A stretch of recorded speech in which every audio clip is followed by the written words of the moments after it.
Hey everybody, this is Robin, and I have the pleasure to interview Amy Hassan. Hi Amy, how are you? I'm doing great, thank you. Good, thank you for good. having me. And how are you doing, Robin? Oh, I'm doing good. I'm doing good. We're really getting good at these videos. I don't ever expect anything to be perfect, but we're having a good time.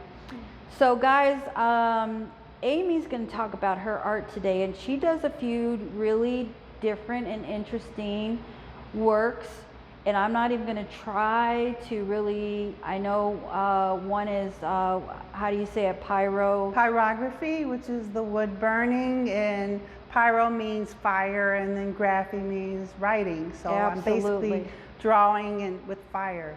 Right, it's just such a tongue twister. I wasn't going to try to say it. Sorry guys, but that would have just tore that word right up. So Amy, let's talk about first the pieces that are there on the wall. Tell me like your process, the material, the medium that you use. Well, basically I consider myself a mandala artist or a visionary. Some people say visionary artist. I tend to go to the subconscious with the mandalas.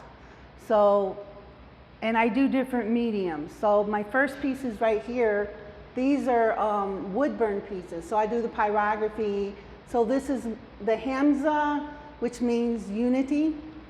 And also I have within it the flower of life, which means unity and the beginning of life.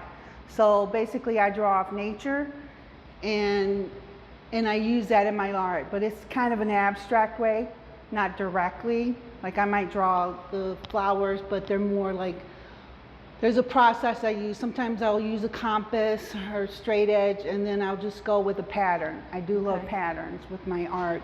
And this one I did create your piece. So this is how I create my piece. This is my inner piece. It's my therapy, so to speak.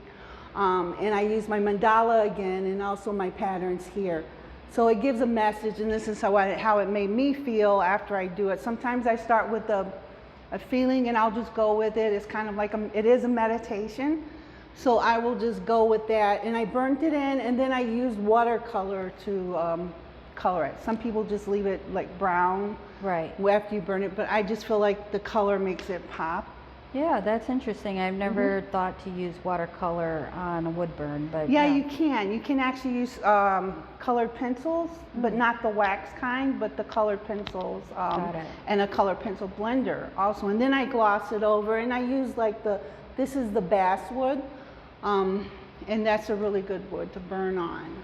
Also I have this. This was also in one of your small work shows, Robin. Yeah. So this is my. This was for a February show, so it's for passion. Right. So I picked the tiger for passion, for strength, and then love, and then my mandala. So. Which, by the way, she's talking about the 4Art Diaries art show. It was the first 3-month one. Yeah. So each month the artist would fill in. They had 3 spots, and every month the second spot, the third spot would be filled in until it was all filled in at the end of the show.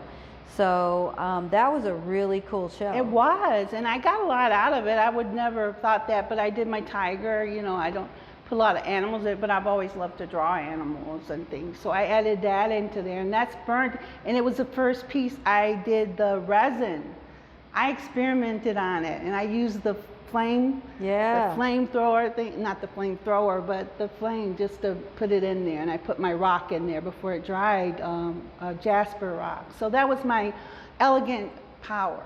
Yeah. And then this was from another small work show, and this is called Duality. So it's got like it was like a combo. It was 3 different pieces, and this was like a combo of the other, like a hybrid that I put together.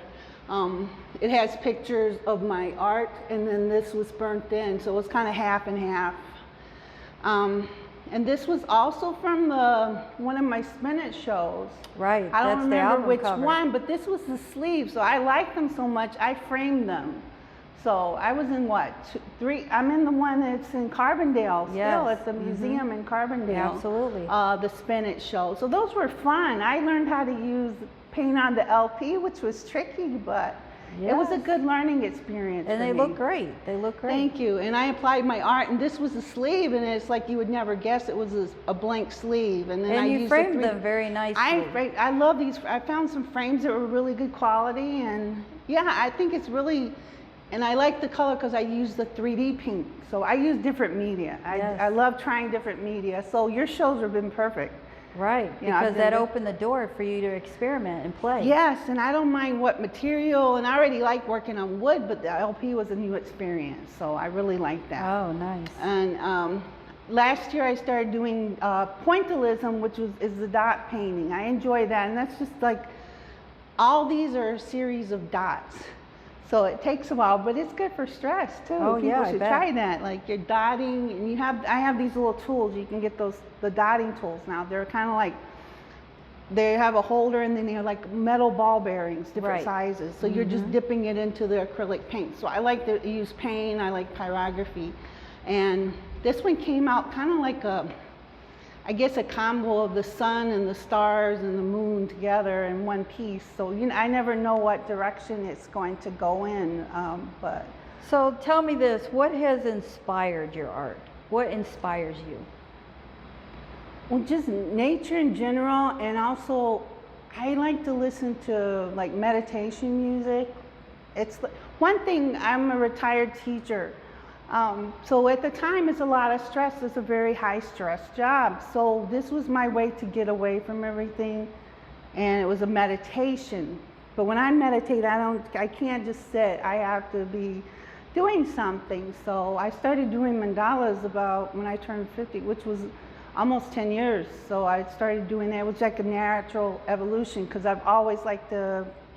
Ever since I was a kid, I like to draw and do nature. I like to draw trees and animals, but when I turned older, I started doing the mandalas. Yeah. But I used to do that as a kid, and I didn't know it. When I was a kid, I had a compass, and I would make flowers with the compass. Nice. And I kind of went back to that when I started doing that. So it's like everything comes like full circle. It's like for me, it's been a natural process. Yeah. And it's a way I can express myself and be who I am. And I see you've got your jewelry on too. Yes, so you I do have little like jewelry photo. pieces. I make pyro jewelry, but I also do photo jewelry, and I put it like in the bracelet, and I put it make earrings. So I have photos. I can take photos like I did with this here, and the carbonate. I don't know how do you say that. The carbonate, the glass. I know you use those too. Yeah. I can't pronounce it correctly. Cabochon. Cabochon. Okay, thank you. So that's what I use on a lot of my jewelry, and lacquer on top of it. Yeah. So, yeah. And Another also, great thing to use too is I found this stuff called diamond glaze. yeah, I use something similar to that, 3D lacquer, crystal lacquer. Yeah. And it's non-toxic, and I can put that, like for the bracelet, Robin, I have like, Show them up here. oh, this one I have, it's got the lacquer on it, the liquid. So Yeah. it's not as heavy. So if I want to make earrings, it won't weigh my ears down. Oh, okay. The earrings I'm wearing now is on wood, so they're more, it's lighter. But Yeah. I started making the jewelry with the findings and the photographs because it's a lot quicker, and I can And you bring in have my a shop favorite. page? Yeah, I have an Etsy shop, and I'm going to add more things, but I do have some of my pieces on there. So I do other things like objects. So this is you can call it a keepsake box or a book box, and I draw the designs on, and then I burn them in. So everything is done by hand. I even burn Yeah, the you did edges. everything, yeah, I do nice. the edges. I love patterns, so I kind of go overboard sometimes, but so I even did the back. Nice. And I call this my positive affirmations box because I do positive affirmations. So I have like hope, peace, love, and gratitude. So this is in my Etsy shop. So, if anybody Very wants nice. something positive, and it's all, and I did the gloss on it. So Yeah, it looks great. it's all burnt in. So this design is not going to fade, and it's good quality box also. So I call it a keepsake box. It can be called a book box. So Yeah, I love it. I love it. so this is another one. This is an Aspen box. The wood is aspen, And I did a pyrography. I love sunflowers. Like I said, I do draw from nature. So flowers in essence are mandalas, basically. Right. Absolutely. And I do love the monarch. So this one that I did right after I retired in June, it represents the butterfly represents change. And the sunflower is like hope. Yes. And it's like a transitional thing for me. So I feel like I did this box in July. I finished it in July 2021. So it took me a couple of months I did the pictures and then I burnt it in and then I colored it with watercolors and then I glazed it. So I did it on all sides. So this one, all things I do by hand. I draw out the butterfly and the sunflowers and then I make a pattern of it. So I did like a pattern around it because I do love patterns. I like repetition and things like that. And on the inside, I felt like doing this quote. It says by Khalil Gibran. And it says, beauty is not in the face. Beauty is a light in the heart. That's right. So that is true. Beauty Very is not nice. like what the media wants you to do, you know. I just feel like beauty comes from within inside. It does. And so as we get older, people get fixated on outer, but inner beauty is always everlasting. And it's something you could do until you die. That's right. Until you get older. So art basically keeps me young, you know. And so, art is part of the legacy, right? And so this is the inside. So I did the inside and I did the whole, like the sides. I really love that. I love how you did that. So tell us, you were saying before we started the filming, something about that particular wood. Aspen. So did you say it was easier to work with or different? Or Aspen is a little harder, but it's still easy to work with. Maple, now I did a skateboard and it was maple. That took me a long time to do because maple is very hard. But it was a skateboard, but I did get through it. Aspen is softer than maple wood, I would think. You know, it's a more friendly and it just stained really nice. You could see the colors. And the lines of your burning look very precise. yes. Like I've done some wood burning and maybe I'm just not picking the right wood, but I tend to see it burn out, like flare out. It's the tools. I know some people, they have, remember the soldering irons, you know, Right. in one piece, or you can exchange it. I use the Coalwood burner box, and you can exchange the tips. It comes with little interchangeable tips. It's like a pin. So basically, some have like the lines, like when I do the straight lines, it will slice it basically. And then some will have like tips, like a ballpoint tip, different sizes. Okay. And then there's shaders. So when I shaded this, like here, That's and lovely. here, and then, you know, some places here, there's something called a shader. It looks like a little mini iron thing on like a pin. So I took a class with Sharon Bechtold, which was an artist in Chicago, and she's a trained artist, but also she'd been doing pyrography. So I took 2 6-hour workshops with her on how to create pyrography, how to take care of the tools and the materials, and I got to practice it, and then I got to start doing my own, and it was a game changer for me. Yeah. Because it's hard. My hands are a little like shaky sometimes, so it's hard for me to do like clean lines when I do the paint. But when you get into the flow with paint. and you get into your meditation, all of a sudden you're doing these great and this lines. and I use the important thing to use when you're burning. Use a ventilation fan.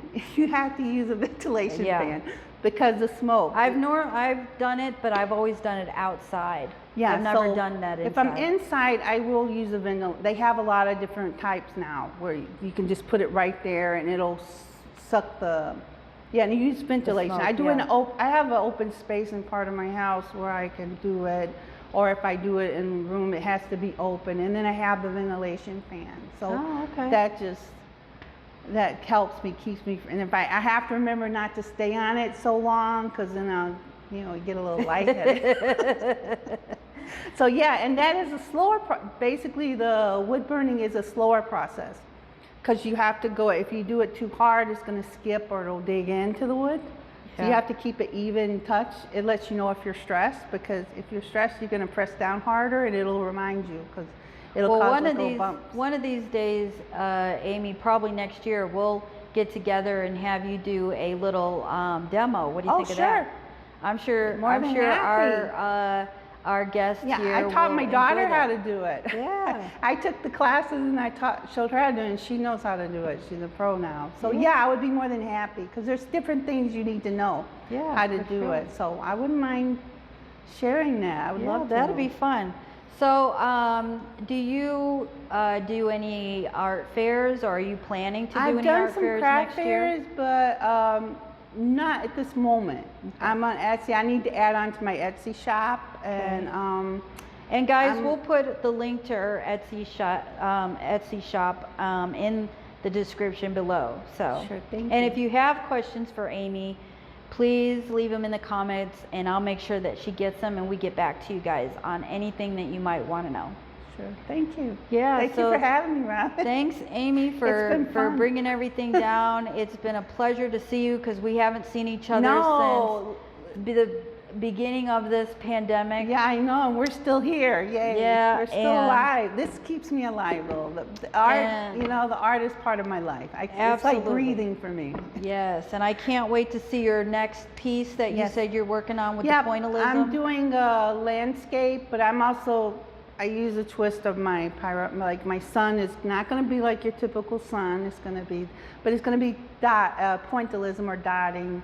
Landscape. I'm gonna make it kind of an autumnish type of with different colors, because I love the colors, you know. Yeah, so we'll look forward to seeing your Etsy shop, and you guys get on there and looking for some cool and unique gifts for the holidays. This is where you go.